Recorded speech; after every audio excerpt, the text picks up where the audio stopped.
Pekan Olahraga Nipah, PON, 2024 resmi berakhir. Penutupan ditandai dengan awarding day di Rooftop Garden Nipah Park, Jalan Urip Sumoharjo, Makassar. PON 2024 berlangsung sepekan dengan melibatkan 2.145 atlet dari 24 cabang olahraga yang berlaga di Nipah Park dan kawasan Bukit Baruga, Makassar. Sales and Marketing General Manager Kala Land of Property Rasmila Sariswaib mengatakan antusias peserta tahun ini sangat besar. Awalnya, pihaknya hanya memprediksi 1.500 atlet yang berpartisipasi. Namun, pada pelaksanaannya peserta mencapai 2.145 atlet.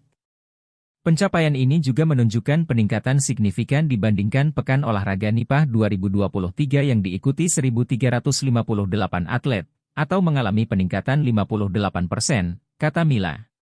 Cabang olahraga dengan peserta terbanyak antara lain e-sport 344 atlet, basket 3x3 328 atlet, bulu tangkis 214 atlet, panahan 210 atlet, dan renang 171 atlet. Mila menuturkan, Pekan Olahraga Nipah 2024 ini merupakan salah satu wujud komitmen Nipah Park sebagai ruang terbuka hijau yang inklusif, di mana setiap orang dapat melakukan berbagai aktivitas produktif dan kreatif.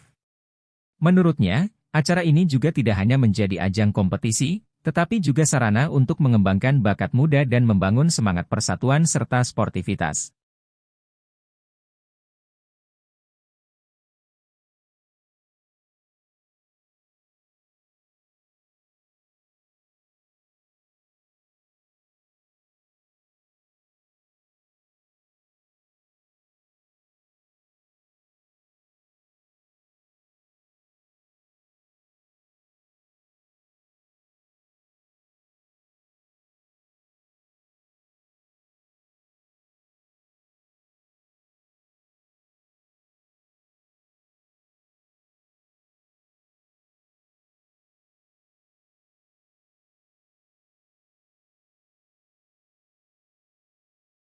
Download Tribun X sekarang, menghadirkan lokal menjadi Indonesia.